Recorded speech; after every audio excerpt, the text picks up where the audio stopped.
Hi, I'm Derek Manfield and you're watching Toffee TV. Welcome to Toffee TV. It is me, Ped. I'm here with Matt Jones. We're talking all about the win against Barnsley in the Capital One Cup, a 5-3 victory. Matt, we spoke about in the preview for this game about making sure we had the strongest team possible and going out there and just winning the game and getting through it and all the rest of those things. And we basically did everything but that. Yeah. It was very similar to the Swansea game, wasn't it? Yeah. Even though we probably had more key players in the team, in Lukaku and John Stones, Jagielka. Yeah.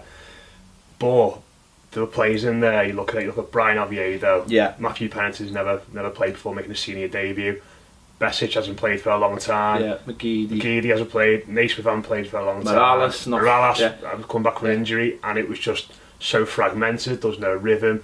The defensive side of the team was utterly shambolic. It was just a game I had a really worried feeling about throughout the day, and actually put on Twitter saying I'm really dreading this match. And that first half was as bad as one it of gets, the worst, really, wasn't it? And you could see the manager. You'd never ever really see him like that, but you could see in his face that he was absolutely fuming. I mean, from his point of view, he's probably thought, right, I've given those players a chance and they've done nothing for me. You know, Joel in goal was ridiculous for both goals. Probably, you know, the second one, you know, just no command of his area at all. Just absolutely no command. Tip-tapping about, just nothing in there. Pennington, I thought he was all right. Yeah, same. Especially when he had the ball, some good crossing to the box. But I think he was let down by the fact that Stones and Jagielka, well, I mean, obviously Stones, just his head was completely somewhere else. It was a massive statement by the club to start him, but at the same time, his head wasn't in it. But then again, I'd rather he did play rather than he didn't play.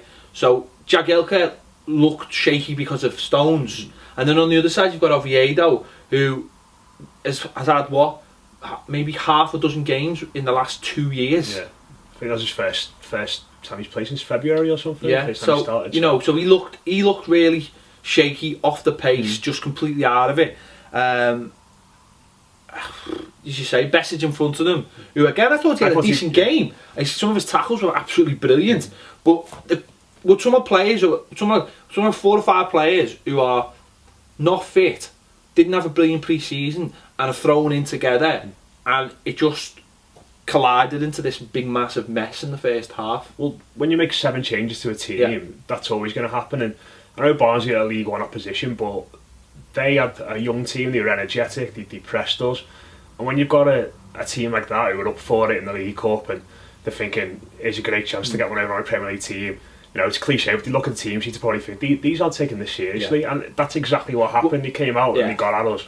And there was just very, very little cohesion in our play. But it was obviously it was on TV as well, and they smelt blood. And I heard the manager say beforehand how, you know, at these early stages of it, some teams roll up and they just think, you know, he actually said his words were, it's almost like it's too cool to work hard against these lower division teams, so they never get up for the fight because they don't want to be seen to sort of have to raise the game against smaller teams. And he was right in a way. And that first half was diabolical. I mean, you know, McGeady, every time he got the ball, he's trying to do something, and I don't know what he's trying to do, but he can never do it. And you just think, keep it simple, do the simple things. You've beat your man, put a ball in the box. So Lukaku didn't know when to go, when not to go. On the other side, Morales did all right first half, but again, it was that melting pot. It was just a classic case of the manager not learning lessons for me, though, because we've already mentioned the team selection and the way you approach the game, saying it's a good chance to give players a match. That's what you do in pre-season. You don't do that in a League Cup match when we're 21 years about silverware and we're mixing the team up. And another glaring case that he's not learnt his lessons was, if you look at the way we started last season with those exact 4 players in the team, and defensively they were a shambles because they left the rest of the side exposed. Because Morales doesn't really get back, McGeady doesn't like to get back, Naismith's essentially a second striker on Lukaku as well. And we've seen that last season, and it affected us so badly defensively. Especially when you've got, as you're just saying, those full-backs who are, one's making his debut and the other one hardly ever plays. They were just left absolutely exposed, and you know, I think I showed for both goals. The manager did rectify it, because I put the blame, and I've said this on Twitter during the game, I put the blame firmly on Roberto Martinez, and people were saying to me, this is a team who should beat a League One side. it doesn't matter if they should beat them. The manager should have set the team out that they would beat them in 90 minutes comfortably and just got through the game. He did react at half time. Fair play to me. He brought on Gerard Deulofeu, who very strange why he didn't start. Don't quite understand that. And he brought on obviously Ross Barkley as well. And immediately the team settled down. Ross just got complete control of the midfield. Cleverly going to right back was a little bit weird, but he did all right. I think John Stones sort of woke up to the occasion a little bit and thought, well, this isn't going to do me any good either way, so I might as well step it up. And Deulofeu was just sensational every time the ball went out to him on the right. He just wanted to destroy the full-back. It was brilliant. And he's a player that's going to frustrate us so much this season. But when you get him like he is last night and he's at his best, and what he was doing as well, which wasn't happening in the first half, he was dragging two players across to him every time, and then that creates space for the likes of Barkley you mentioned, who played deeper, and I thought he was magnificent when he was on. He's getting more time on the ball there, and that just creates spaces for other players all over the pitch, and it's like a knock-on effect, but encouraging for me as well. And what I like to see from Deulofeu is he's an instinct player, isn't he? When he gets the ball and he's running at someone or he's got time, sometimes he panics about what to do, whereas when he just gets it, squares up the defender and either gets to the byline and whips it in, or just shifts it a little bit and then swings those crosses in, his final ball is actually really good, and I'd like to see a lot more of that from him. But he puts it in dangerous areas with pace. That's all you want. That's what we're saying about McGeady. Just he could do that, but he doesn't. He stops and comes back, and it's almost like he wants to put in the perfect pass. Where McGeady's like, no, I'll just put it in the danger zone, which, you know, for I think it was our third goal was showed how important that is. But he just wanted to get it in the box, and Barkley, I just thought, took control. It was a very mature performance when he came on. He was head and shoulders better than everyone else. I know the players, you know, are not going to be anywhere near him, but it was an experienced performance. He was getting the ball and keeping it simple, short passes, long passes, driving. You know, okay, there's a few times where he keeps on trying to shoot with his left foot.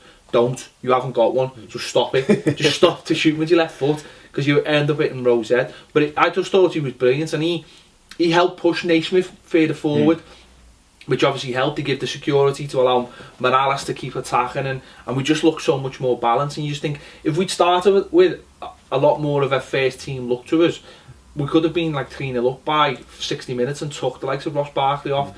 And, you know, Ross has ended up playing, you know, 75 minutes. Yeah, exactly. Do you know what I mean? It's stupid. That's what I'm saying. That's where it's stupid. Where I don't understand why he wants to start with that many replacements.